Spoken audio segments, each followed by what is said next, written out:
afternoon po. Ayan, gabi na pala, kaya pala di sila sumasagot ng hapon. Magandang gabi po sa inyong lahat.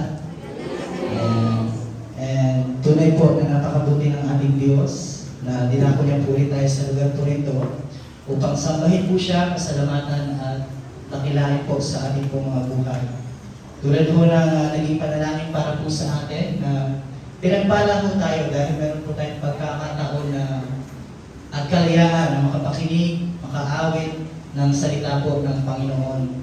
Diba kung maalala po ninyo, sabi po ng ating pangalawang Timoteo chapter 4 verse 3, na darating po ang panahon na ang mga tao hindi na po makikinig sa salita po ng Diyos.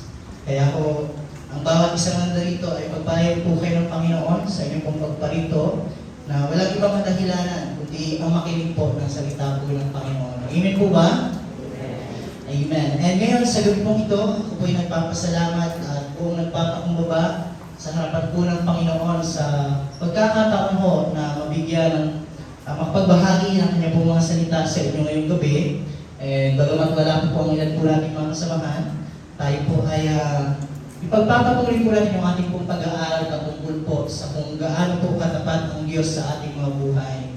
Sabi po sa atin nung nakaraan na di na ho natin tatanong pa or lingid sa lahat sa atin na ang Diyos, kahit ano po mangyari sa ating mga buhay, siya po ay tapat po ng Diyos, kahit tayo ay hindi tapat. Sabi ko ng ating pong pangalawang Timoteo chapter 2 verse 13.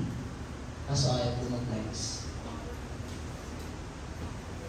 Iyan. Sabi po dyan, babalikan ko lang po ang isang verse po na ito na nagpapatunay na ang Diyos po ay nananatiling tapat kahit po tayo ay hindi po tapat po sa Kanya.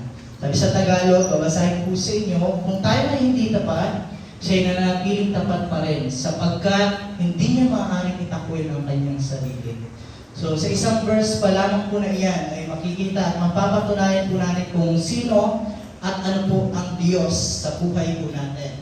Sa gabi po ito, yung pong ibabahagi, hindi lang po yung katapatan po ng Diyos. Sa gabi ito ay ang aking pong ibabahagi po sa inyo ang tanong na saan po ba aabot ang inyo pong katapatan sa Diyos? Ayaw po mag-next.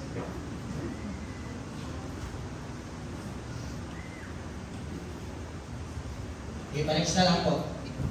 Yan. So, yan po ang pamagat po natin sa gabi pong ito. Sa katanungan, dahil alam naman po natin, ang Diyos ay tapat.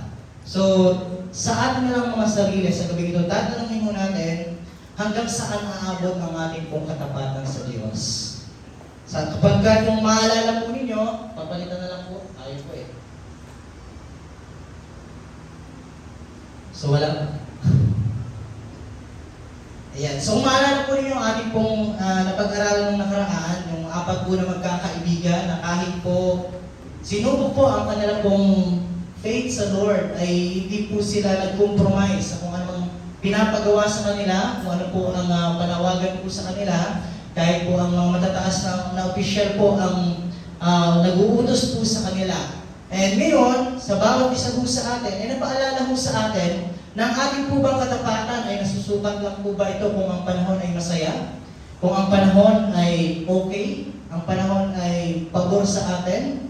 Pero ang tanong, paano kung ang panahon ay hindi na papabor sa atin? Paano kung ang mga kalagayan po natin sa buhay ay hindi maging okay?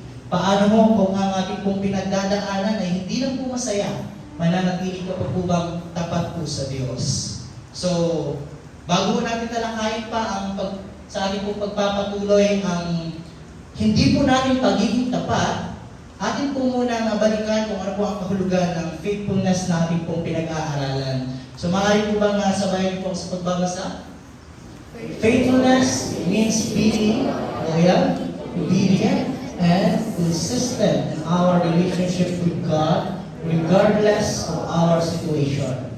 Is doing what's right in God's eyes even when it's difficult. So, yan daw po ang kahulugan ng ating pong pinag-aaralang faithfulness na ang ating pong katapatan ay hindi po nasusukat sa kasiyahan lamang, kundi nasusukat po ito na kahit mahirap ang bagay, ang sitwasyon, ay magiging tapat pa rin po tayo. Di ba minsan po natin napakinggan ang salitang tapat, kahit baliktarin po natin, tapat pa rin po ang pagbasa. Amen?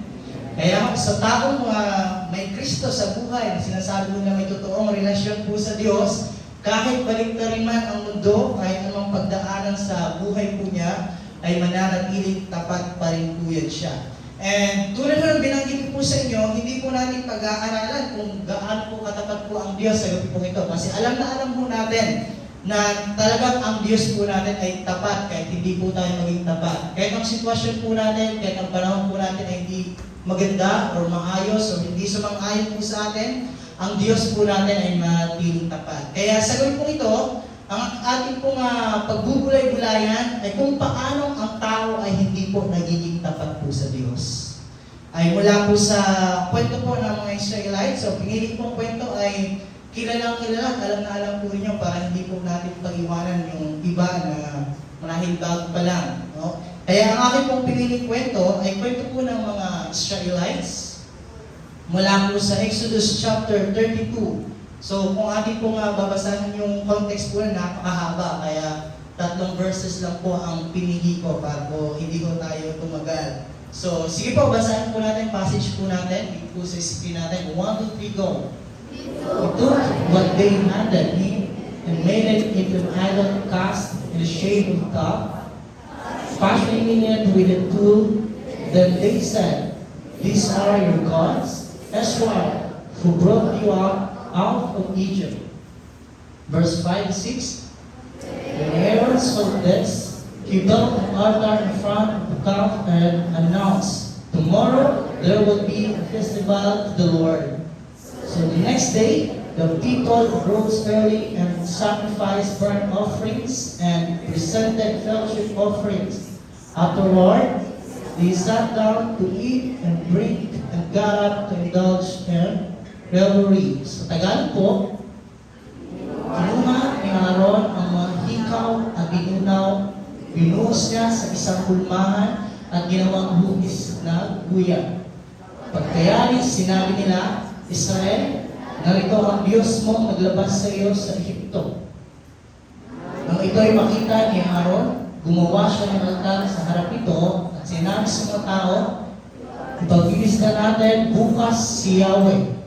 Kinabukasan, maaga silang bumangon at naghandog ng mga hayop at sinunog sa altar. Nagpatay pa sila ng hayop sa kanilang pinagsalusaluhan. Sila ay nagpakabusog, nag-inuman, at mahalay na kasayahan. Amen. Tayo po ay sumaglit po sa panalangin.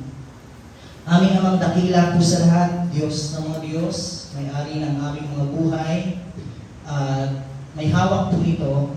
Lubos po ang aming pagpapasalamat sa hapong ito, Panginoon, dahil kayo po ang Diyos na kahit kailan ay hindi po nagbabago, hindi po nag-iiba ang inyong pong paningin, ang inyong pong pagmamahal sa bawat isa po sa amin. At lahat na po ng ito ay inaamin po namin hindi dahil sa kami po ay mabuti, kundi dahil kayo po ang Diyos na mabuti sa aming pong mga buhay. Sa gabi pong ito, Panginoon, ang aming pong dalangin ay patuloy mong hipuin ang aming mga puso, patawarin sa aming pong mga pagkakasala, sa aming pong mga pagkukulang. Sinasadya man po namin ito o hindi, Panginoon. Tunay na hindi po mga salita ang patuloy po namin mapakinggan at maitanim sa aming mga puso at isipan.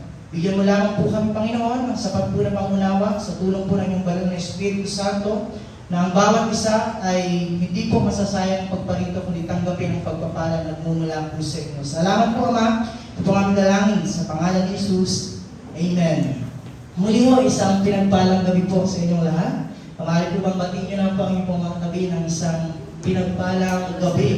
Kahit na nakulat, kahit naambon, ay pumunta pa rin po sa dito para sa kayo po ang Panginoon. Kaya praise God po sa inyong pong pagparito. Kaya, so, sana ho ay nagagalap po ang inyong pong mga puso sa tuwing may gawain po tayo sa lugar po na ito. Dahil ang gawain naman po natin ay wala pong ibang layunin, kundi ang dakilain po ang Diyos sa ating pong mga buhay. Kaya patuloy po na dalangin ko sa bawat isa na nawa ho, hindi na ho tayo napipilitan pa sa pagpunta ho ng mga gawain ho patungkol po sa Panginoon. Amen? Amen po ba? Amen. And bago natin ito pag-iisa-isahin itong ating pong itong tatlong verses po natin sa gabi po ito yung faithfulness na ating pong pinag-aaralan. Sabi ito po yung marka ng pagiging totoong Kristiyano or tagasunod po ng Panginoon. Yung magiging tapat sa kahit anumang sitwasyon, kahit anumang pagdaanan, kahit gaano kahaba, kahit gaano katagal, kahit anuman ang kanya pong na-experience sa life, ay hindi magbabago ang kanya pong faith sa Lord, ang kanya pong pagmamahal sa Lord. And sabi pa dito, itong faithfulness, hindi daw po na-define patungkol lang po sa kung ano ang nararamdaman po natin o kung ano ang okay sa atin. O sabi ko nga po kanina, ay hindi lamang po nasusukat ang pagiging tapat kung tayo po ay masaya at ang panahon o ang sitwasyon ay pabor po sa atin. Kundi ang faithfulness ay ito hindi nagmamali po na commitment na relasyon po natin sa Panginoon, yung pagsunod sa Panginoon, at yung pagtitiwala po sa Kanya kahit na mahirap, kahit na hindi po tayo okay. Pero bago natin pasukin yung verse po natin, ito po ang tanong ko po sa inyo sa gabi pong ito. Minsan po ba kayong nangako sa isang tao? Marami sa atin dito na minsan ang nangako sa isang tao, pero hindi niya po ginawa. Or, ikaw yung someone na pinangakuan, pero ang pinangako sa'yo ay naglamang parang bula at hindi naman ginagawa. Sakit naman yan. Grabe ba? Ikaw yung taong nangako na mag-aaral lang sa susunod na masukan. Talagang gagawin ko ang lahat. Kahit na umulan, bumagyo, kahit walang baon, papasok ako kasi babawi na ako. Pero nang magkasukan na, ay absent naman. Or ikaw ba yung taong nangako na ikaw lang ang mahal ko at wala na iba. Ay, grabe ba? Pero, hindi mo naman tinupad. Or ikaw, yung pinangakuan ng gano'n, pero hindi niya naman tinupad. Kamusta ang pakiramdam? Alright. Ang sakit, nakakalungkot. Talaga naman, mapapakanta tayo ng di makakain, di makatulog, buhat ang iyong lukuhin. Diba? Kung ganyan naman ang ating ma-experience, ay talaga naman. Baka ay buong araw, buong linggo tayo hindi papasok sa paaralan pagkat bigan ng ating nararamdaman. Ngayong gabi ay yan po ang ating pong makikita na mga taong minsan nangako sa Lord na si Lord lang ang sasambahin, si Lord lang ang iibigin at wala nang iba. Pero dito po sa ating pong passage, napakalinaw na ang mga tao to, ang mga Israelites, ay hindi ginawa ang kalapong pinangako sa Lord. The Lord, di ba kasi itong kwento po nito, para gusto po niyo maunawaan, pagdating po ng ating Exodus chapter 14, doon po ang paglabas po ng mga Israelita mula po sa Ehipto, na kung saan ay napakahabang panahon po nilang naalipin po doon. So nakalabas po sila sa tulong po ng Diyos. And nung makalabas po sila, pagpasok po ng ating chapter 15, kung maalala po ninyo, si Moises at ang mga Israelita, si Miriam na kapatid din ni Moises, umawit po sila, nagpuri po sila sa Panginoon, sumamba po sila bilang pagpapasalamat dahil nakalabas po sila sa kanilang pong pagkakaalipin. At kung anumang buhay na mayroon sila, ay nilabas sila ng Diyos po doon. Pero pagpasok ng ating pong chapter 32, kasi si Moises ay tinawag po ni Yahweh na kunin po ang 10 utos sa taas po ng Mount Sinai.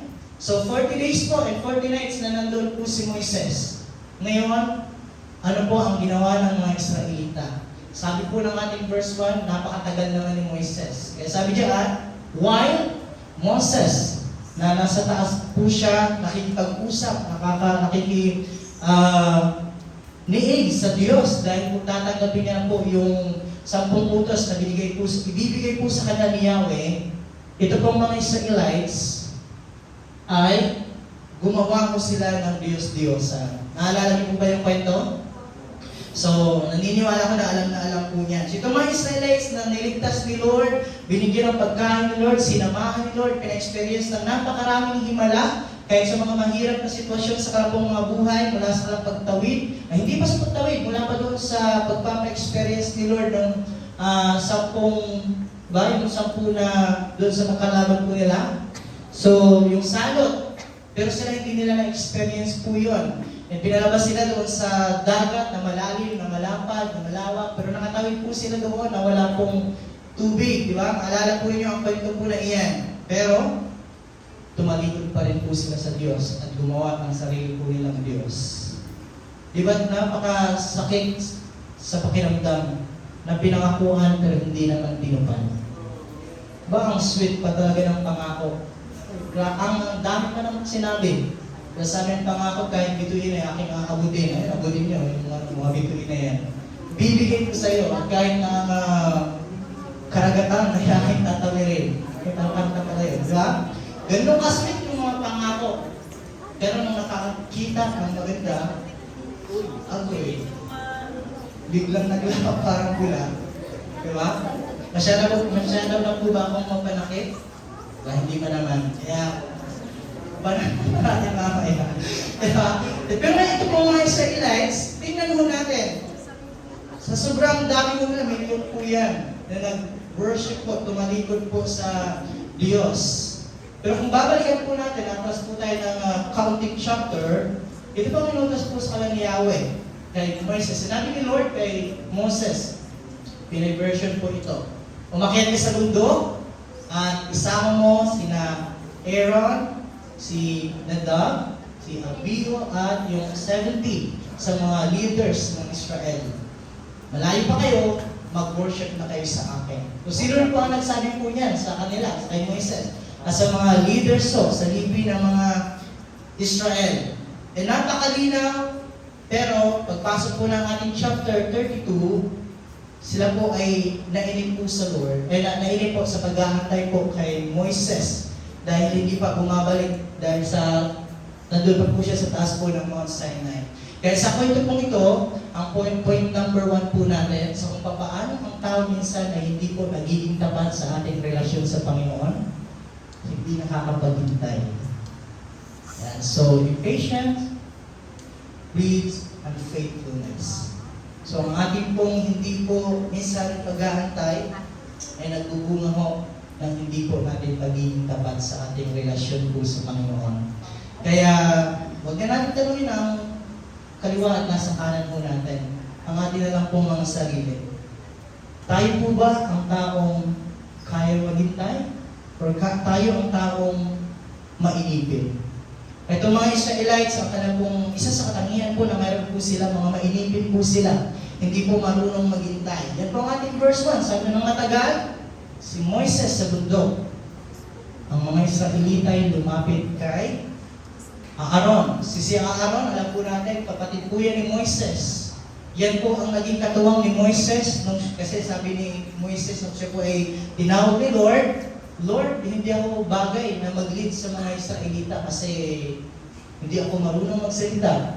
Ako ay hindi mahusay. So, binigyan siya ni Aaron para kung anong sinasabi ni Yahweh kay Moises, sasabihin ni Moises kay Aaron, si Aaron naman magsasabi doon sa mga Israelita. Pero ngayon, titingnan mo natin, isa si Aaron sa nanguna sa paggawa o pagsamba sa hindi po totoong Diyos. Sabi diyan, sinabi nila, igawa mo kami ng mga Diyos na mamuna sa amin. Hindi namin alam kung ano mangyari kay Moises doon po sa taas ng bundok.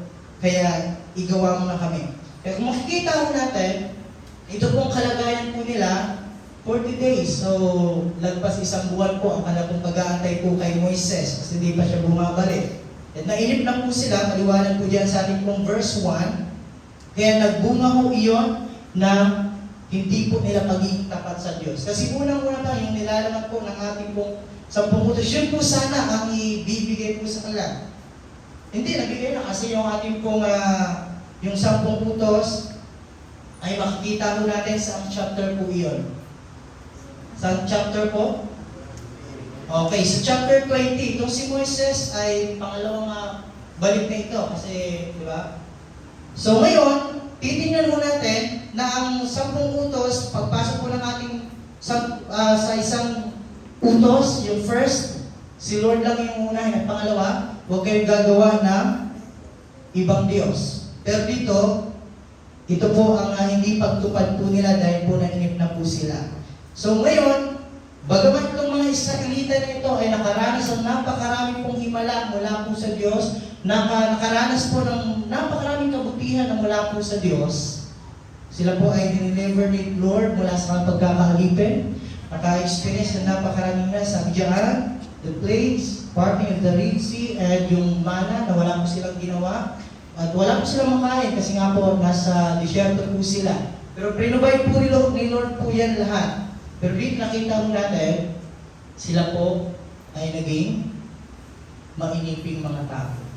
Kaya kung isang pagpapakita sa katangian ng tao na hindi po tapat sa Lord, mainipin. Hindi marunong po maghintay. Napakahirap naman po maghintay. Minsan na po natin pinag-aralan po yan. Mahirap po maghintay. Lalo na kung ang inaantay mo, hindi naman sigurado kung babalik at papapasa iyo. Amen? Madaling maghintay pag alam mong sure na talagang inaantay mo. Pagdating sa dulo ay para sa iyo at makukuha mo. Pero kung naghihintay ka na parang walang kasiguraduhan, naghahantay ka na hindi mo alam, napakahirap. Kaya nga sila, dumiskarte na sila ng kanilang sa sarili lang nila. Sabi diyan, halagahanap sila ng kasagutan, ng direction, sa kung saan sila pupunta.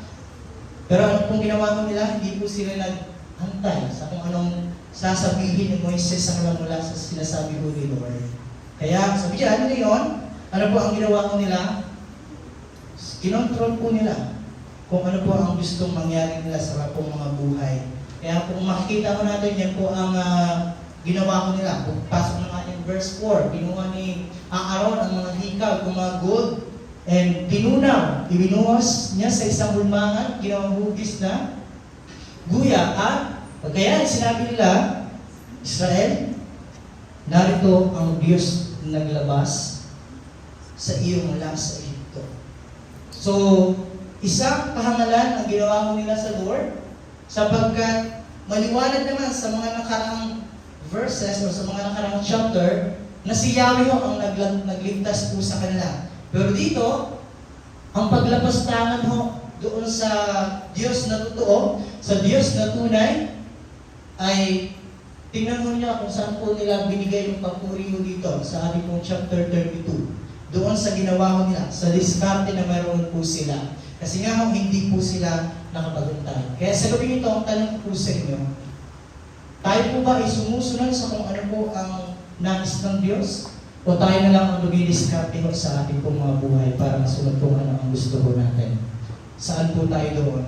Kapagkat dito makikita natin, sa ating hindi po pagiging tapat, sometimes nagsisimula sa hindi natin paghintay sa kung ano ang nais ng Diyos sa ating pong mga buhay. Inuunahan natin si Lord sa kung ano po ang gusto niya.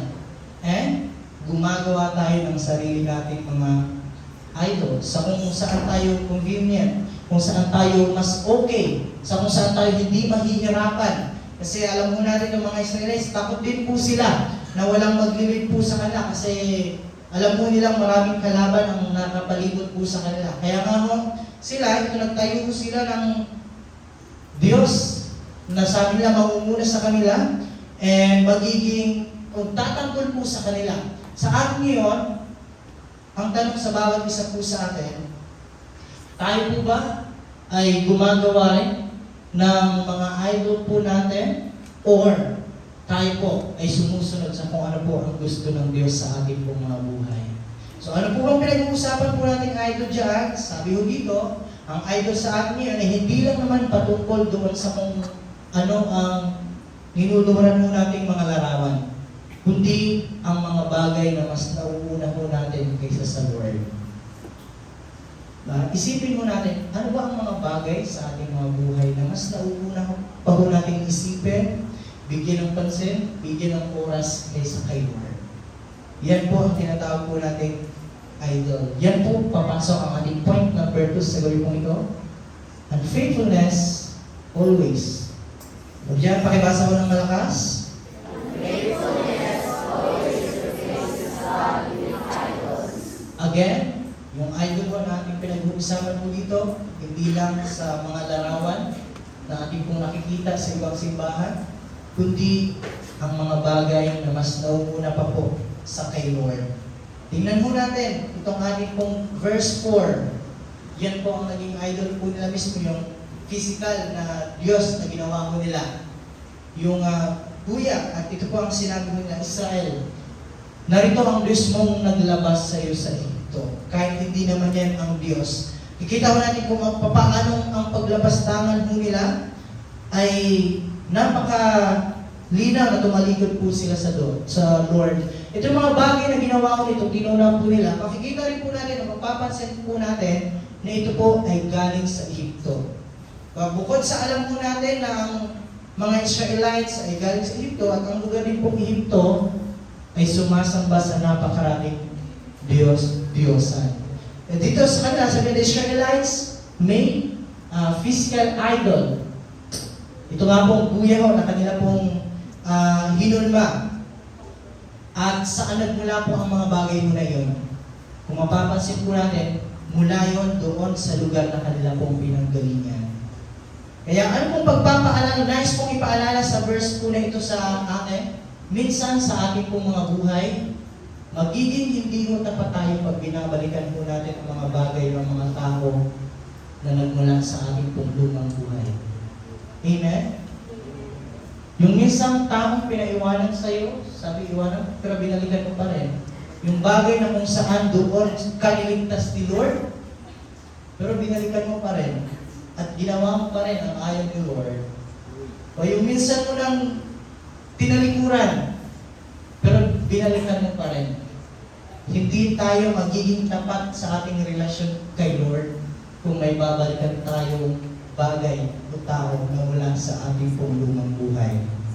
Uulitin ko po, hindi mo tayo magiging tapat sa ating pong pagmamahal sa Lord kung tayo po ay babalik or may babalikang bagay o tao na nagmumula sa ating pong lumang buhay na minsan ka ng pinalaya o ng Panginoon doon. Amen? Kaya sabihin mo sa katabi mo, huwag ka nang bumalik.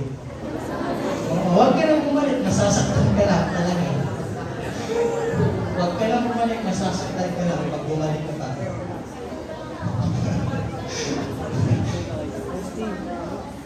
Magiging hindi lang tayo faithful pag binalikan na natin yun. Sabihin mo, tatabihin mo, parang pagtulog, pusad na. Pusad na guys. Oo talaga. Sila hindi kasi nakausad. Pinalabas na sila, pinalaya na sila ni Lord. Pero makikita mo natin, doon sa maliit na tinamag na galing sa Egypto, mga gold po na ito, yan pa ang ginawa mo nilang upang hindi po maging tapat sa Lord. And kung papansin mo natin, bakit nga ba itong parang baka ang pong ginawa? Sapagkat ito po ay sumisimbolo ng kalakasan. Kasi yun po ang gusto ng mga Israelites. Strength and fertility God. So yan po ang gusto po nila sa kanila pong paglalakbay. Na meron silang makasama, meron silang kasiguraduhan, kaya talagang physical ang kanila pong ginawa. Si Yahweh hindi naman na nakikita, si Moises lang ang nagsasabi sa kanila. Hindi sila sigurado. Totoo ba yung sinasabi ni Moises o gawa-gawa niya lang yan? Totoo bang galing sa Lord yung sinasabi ni Moises? At yun, napakatagal ni Moises. Nasaan siya ngayon? Kaya mula sa litrato kong yan, ano pong makikita ko natin? They went back to what was familiar, even if it was false. Sinabihan ka ng mali, babalik ka pa rin. Sinabihan masasaktan ka lang, at hindi yan para sa iyo, babalik ka pa rin. Kaya kung sinabi sa kanila, yung lugar ng Egypto, kahit na may makakain kayo dyan, hindi yan para sa inyo. Kaya, alisan nyo na. Inalis naman sila ni Lord doon. Pero mula sa bagay na nadala ho nila galing sa Egypto, tingnan mo natin, nais pa rin ho nilang bumalik. Kaya ako, sabi ko dito, sa atin, reflection po natin mula sa verse po na yan na ating pong binabasa ngayon. Maaari po ba natin basahin lahat? Amen na. We bow down to golden animals today. But anything that takes God's place in your heart, that becomes your source of identity or comfort, is your idol. Sabi diyan, yung pumapalit sa ating mga puso na dapat si Lord ang nauuna, may ibang nauuna na. No? Bagay, tao, and yung source ng identity mo, gumawa sila kasi ito gawin natin para makita ng mga kaakinan na tayo na may Diyos na physical, na magliligtas, mauuna sa atin, Diyos na malakas. Kaya gumawa sila ng mga bagay and comfort.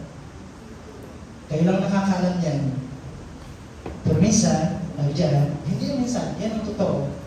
Yan ang magiging idol po natin. Kaya sagutin niyo ang tanong po na ito sa ating po mga sarili. What idols have you allowed in your life?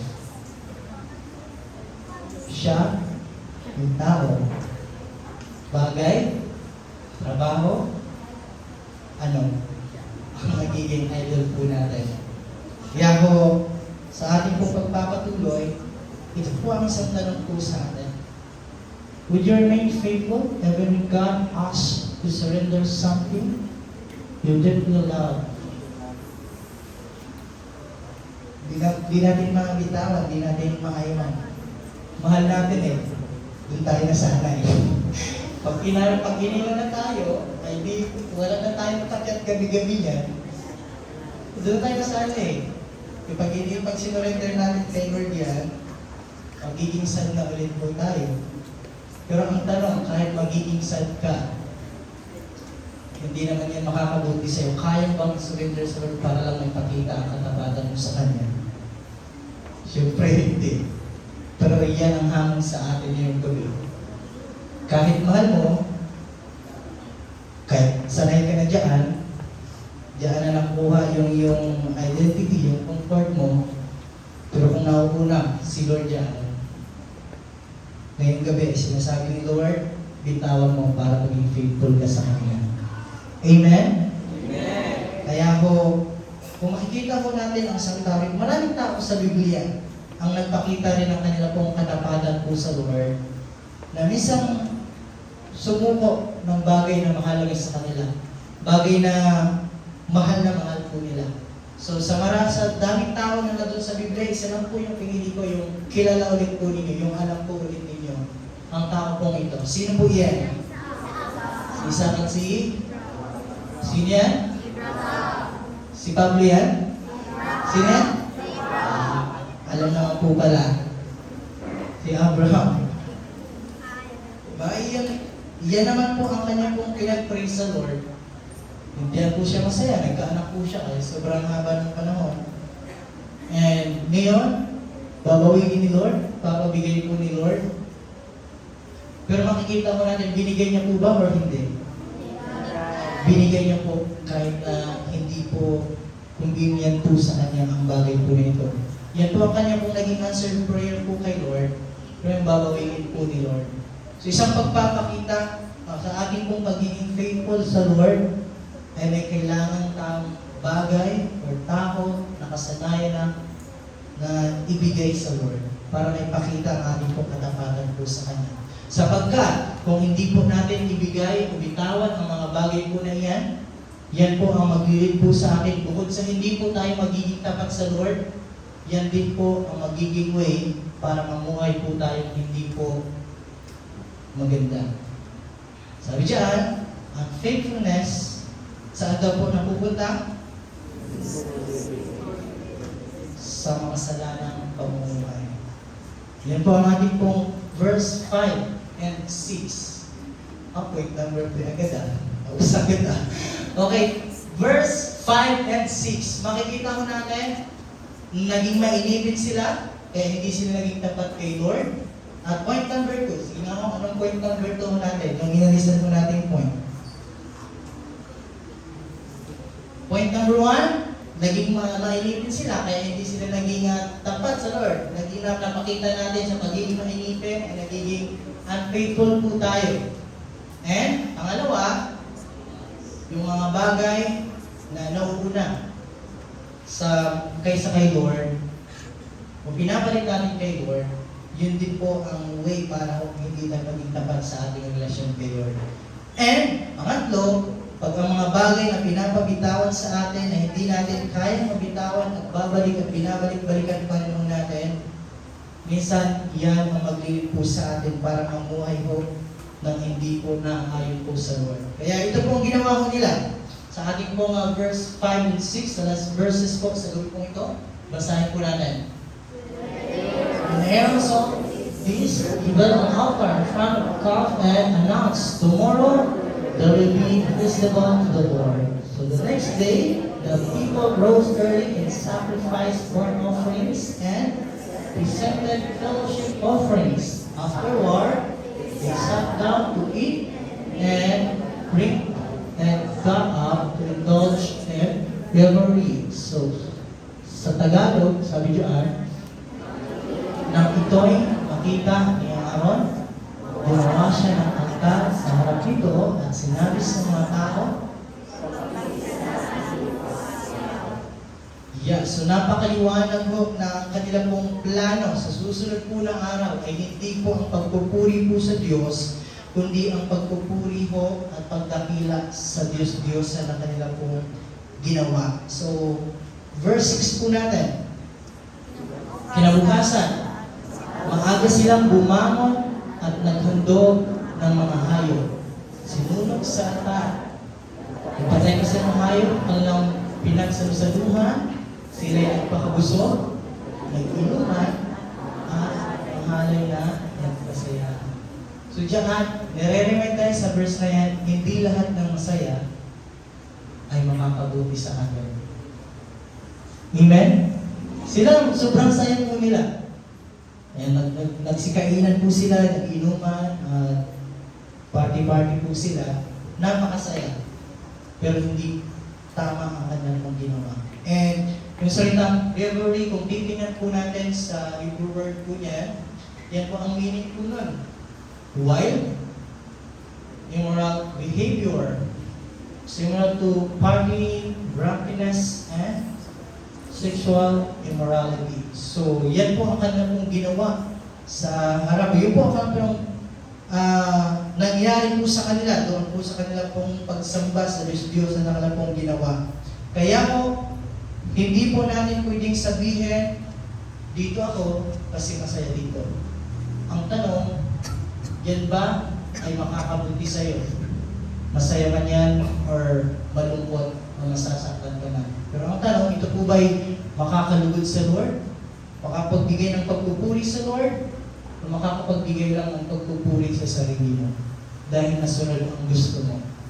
Naging wild ka, naging immoral behavior ka, nag-party ka, nag-inom ka, and ito pang mahalay na ginawa ko nila. Kaya po, sa aking pong malapit po na pagtatapos, tapos na agad sa raka, ang ganda ng hindi ng marami yan. Kaya po, when we stop being faithful to God, it's not long before we justify sin. Okay lang, masaya. Okay lang, dito tayo maging comfort and ito na ginagawa ng lahat. Kaya okay na. Kaya nga sabi kung na inyong pong naalala ng nakaraan, sa pagiging faithful, ang panlaban po sa atin diyan ay yung pag-compromise sa tao sa sitwasyon na meron tayo. Kaya kung mag-compromise po tayo sa sitwasyon at sa mga tao na nasa paligid po natin, kahit hindi naman tama, kahit masaya sila, kahit marami sila, ay hindi tayo maging tapat po sa Lord.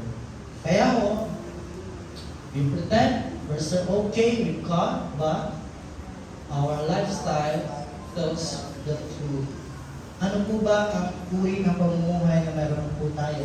Ano po ba ang buhay na nilalakaran po natin sa pang-araw-araw ng ating pong pag-aaral, pagtatrabaho, o sa bahay ka man? Kamusta ang lifestyle po na ating pong naipapakita sa iba? Kaya ho, does the lifestyle reflect a heart that's faithful to God? Or ito'y malayo sa Lord? Kasi kung titignan mo natin ang kanila pong hindi pa pagiging tapat sa Lord, kung susunod pa po tayong magbabasa sa mga susunod po na pangyayari, ano po kaya ang nangyayari sa mga taong sumamba sa Diyosan? Kasi, yes, nung sumamba sila sa Diyosan, so nangusap si Moises ulit kay Lord, and Lord, huwag mo silang patayin. Pero pagkatapos ng mangusap ni Moises kay Yahweh, ngayon, sabi ni Yahweh, sige, papiliin mo sila. Sila'y babalik sa akin or sasamba sa Diyos na meron po sila. And maraming tao ang hindi bumalik kay Yahweh at naging sumasamba at bumalik sa buhay na meron po sila dati. Kaya ano po ang nangyari sa kanila kung hindi po pagiging hindi faithful sa Lord? Ito po ang nangyari po sa kanila. So, nandoon ang galit ni Lord sa kanila. Kaya nga, kung babasahin po natin yan, gusto nang patay ni Lord lahat. Pag-aralan natin minsan yan. And, kung pinabili na sila, okay, lahat ng manambalik, sige, bibigyan natin ng chance manambalik sa akin. Pero ang hindi naman, choice nila yan. Kaya, ilang taong namatay, dahil or pumili doon sa buhay na meron sila dati, napakarami. And, ito ang mas masaklap. Sabi ni Lord sa kanila, sige, pupunta kayo sa Kinaan na pinangako sa inyo, hindi ko yun babawiin, sige sa inyo na. Pero, hindi ako sasama sa inyo. Anghel na lang. Yung anghel ko, and sige, yung mga lugar na nasa nakakalakip pa doon, sa inyo na. And mayaman naman doon, sagana naman doon. Pero hindi ako sasama sa inyo.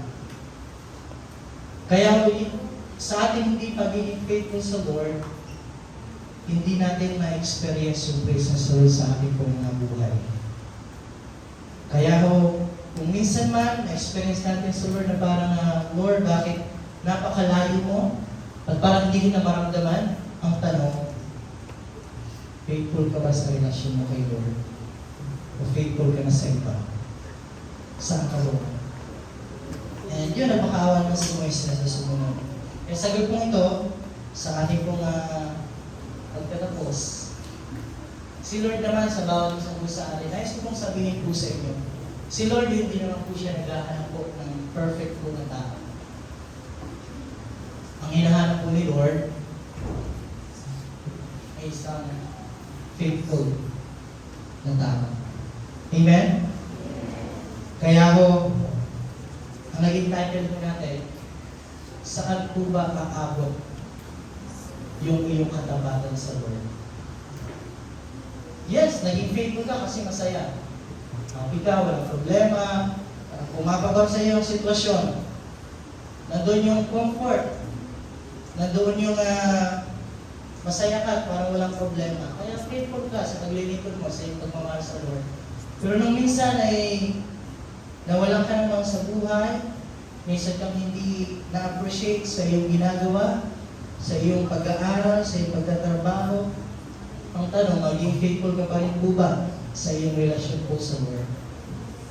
Ang tanong sa diyan, saan ba abot?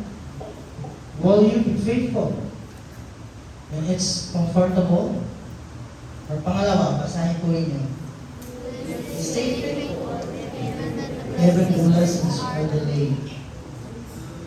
Will you trust God? Even when you don't understand?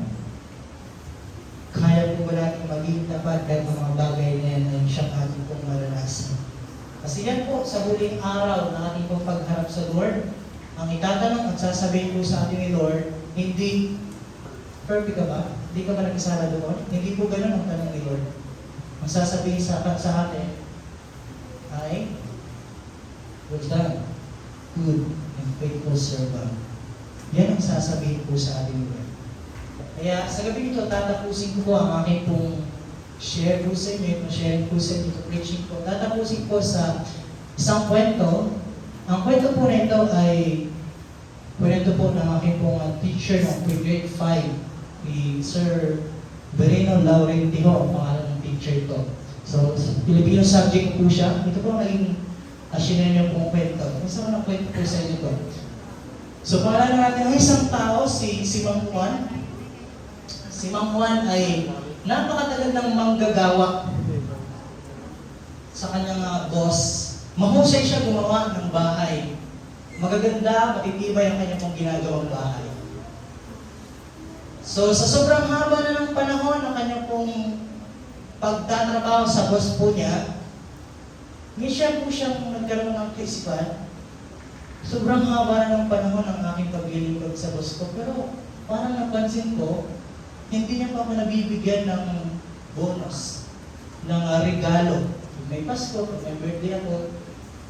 So, next na may ipapagawa sa akin yung boss ko, babawi ako. So ngayon, sakto tumawag sa kanya yung boss niya. Ay, Juan, may papagawa ko sa yung malaking bahay, maganda, at talaga namang gagastasan ko. So yung buong pera, ibibigay ko sa iyo, ikaw na ang bahalang mamili ng mga materials, ng lahat ng gagamitin sa bahay, basta gusto ko maganda, malaki, at talaga namang bonggang bahay. So ngayon sabi ni Juan, babawi ako ngayon. Tagal ko nang nagtatrabaho sa iyo, boss, pero hindi mo ako kailangan binigyan ng regalo. So, siya ang pinagkatiwalaan ng pera ipapagawa sa malaking bahay, maganda. Kaya gusto niya makabawi. Ano po ang ginawa ko niya? Pinamili niya kong mga materials, hindi matibay na semento, maliliit po yung steel bar, at yung mga kagamitan sa panlabas lang maganda, pero hindi matibay.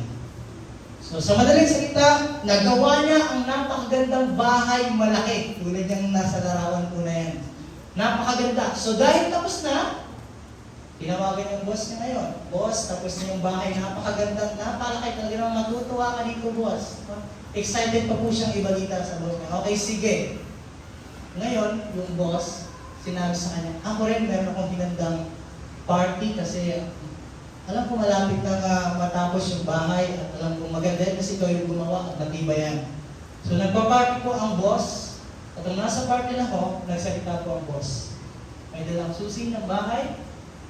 Okay, lahat ng mga gagawang nandito, lahat ng imbitado, sige kumain kayo lahat yan ang gusto nyong kainin. At yung susi ito nakikita nyo kung saan to, sa bahay na pinagawa kay Juan. At ngayon, dahil si Juan ay talaga namang mahusay na manggagawa at matagal na nagtatrabaho sa akin at di ko pa siya nabibigyan ng regalo. Ngayon, itong susi na nakikita ninyo, ibibigay ko ito sa kanya bilang regalo. So, binigyan ng boss yung susi sa kanya. So, ibig sabihin, yung bahay na ginagawa niya, sa kanya na yun. At sa palagay niyo, anong pakiramdam mo? Ano po ang naging response po ni Juan? Masaya po ba siya? Or masaya malungkot? Masaya malungkot. Agoy. Yun ang sana yun. Pero, hindi po siya naging faithful. Nainip po siya. Nainip siya. At gumawa siya ng sarili ng diskarte. Ha? Yung bagay na dapat hindi niya gawin, ginawa niya. Kaya mga lesson po dyan, sa bawat ginagawa po natin, dapat may katapatan at dedikasyon. Malay mo, yung ginagawa mo, para po talaga sa iyo yan. Amen? Amen? Kaya po, yung ating pong hindi po pagiging faithful sa ating pong mga ginagawa, marahil masaya, magiging okay sa ngayon. Pero, sabi diyan, but, basahin mo natin. It leads to emptiness. Faithfulness is harder, but it leads to God's presence and favor. Sa kanya yung bahay na yun, maganda panlabas, pero panloob, alam niya na pagdaan ng bagyo, lilipa rin yung bubong na yan kasi hindi matibay yung pako at yung yerong binili niya. Sa ginagawa mo ngayon, sa pag-aaral, sa trabaho, sa bahay man, ang encouragement po sa atin, lalo na sa pagmamahal natin sa Lord, yung katapatan. Sapagkat, mahirap man, minsan ay hindi man tayo komportable, pero yan ang mag-lead sa atin tungo sa pabor ng Panginoon sa ating mga buhay. Amen? Diyan po nagtatapos ang ating pong pag-aaral sa pong ito. For our conclusion po, sabi pong ito, basahin po natin. Faithfulness is proven in waiting, in obedience, and in daily choices. Your choice matters sa bawat araw ng ating mga buhay. Kung totoo lang yung katapatan, hindi yan magmumula sa iba, hindi yan magmumula sa dikta ng ibang tao, kundi magmumula yan sa sarili po natin. And ito ang kagandahan, muli, aalalahanin po natin sa ating pong hindi pagiging faithful sa Lord. Salamat kay Lord kasi hindi po siya nagbabago sa ating pong mga buhay. Remain faithful. Meron pa po doon, ipapabasa ko na last. Yung nasa baba. Pabalik po. Pabalik po ng PPD. God remains faithful even we fail. Today, He is calling us to return, to repent, and to recommit. Opo, tayo hindi po total. Maraming mga bagay, maraming sitwasyon, maraming pagkakataon na mas pinili natin yung sarili nating gusto, sariling bagay na magpapasaya sa atin. Mas pinili natin yung kung ano makakabuti sa atin, sa tingin lang natin, pero hindi sa tingin ni Lord. Pero ang kagandahan kay Lord, alam niyo, kahit na mag-fail man tayo sa ating pagiging tapat po sa Kanya, hindi niya po tayo puhusgahan. Kahit siya pa rin po tayo na balik ka sa akin, huwag doon sa mga bagay na nagkakasira. And si Lord naman ay mapagpatawad na Lord. Kaya ang hamon po sa atin, ang balikan ay huwag ang mga bagay at ang takong pinaiwanan sa iyo ng isa ni Lord, kundi kay Lord tayo babalik. Amen? Kaya, minsan pa sabihin niyo sa katabi mo, balik ka na kay Lord. Kay Lord, nakakapag sa kanya. Mari po tayo tumayong lahat.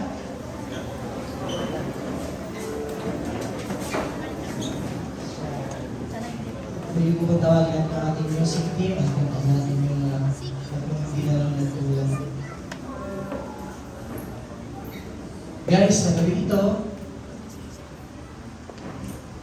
ay tayo po'y maglalaan ng oras sa ating pong pananalangin.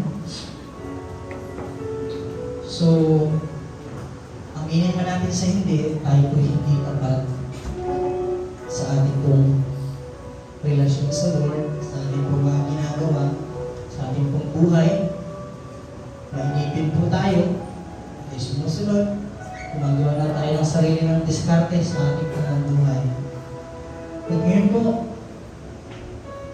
si Lord, tinatawag po tayo, hindi po para husgahan at kwentahan ng ating pong mga maling ginawa, hindi ang manumbalik po tayo sa Kanya sapagkat siya ang Diyos na tapat. Yung mabiling ito, gawin po natin panalangin sa mga buhay. Lord, thank you kasi katapatan na kailangan kong ganyan pa rin. Hindi pa nagkukulang at hindi ako tapat sa iyo.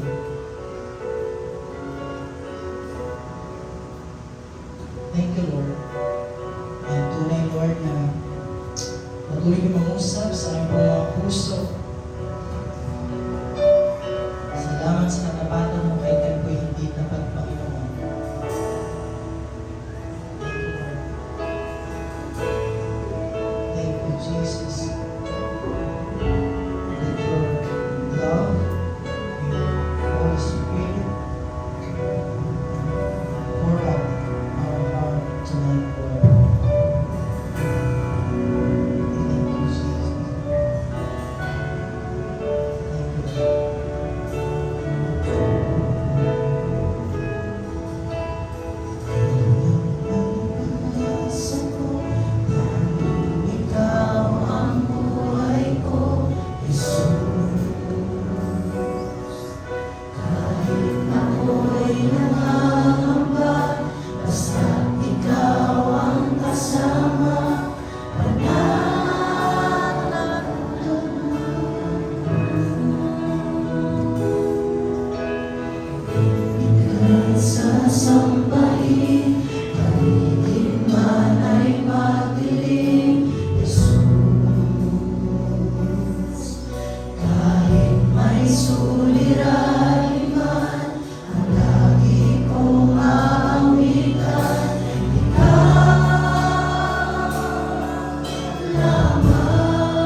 po kami at tulungan na maging tapat po sa inyo dahil kayo po ang Diyos po namin tapat sa aming mga buhay. Salamat po sa aming pong pag-aaral sa gabi pong ito. Salamat na muli niyo po kami pinalalahanan at hinamon, Panginoon, na iwanan ng mga bagay o mga tao, Lord, na nauunang mo namin kaysa po sa inyo. Salamat sa tulong po ninyo. Magagawa po namin na wala po kaming dakilangin, sambahin at pagpurihan, Panginoon, kundi kayo lamang dahil kayo ang Diyos na totoo, buhay, dakila, tapat, mapagpahimala, mapangyarihang Diyos, nagmamayari ng aming mga buhay. Salamat, Lord. Sa inyo po namin, binabalik ang aming pagpapasalamat, ang pagpupuri, pagsamba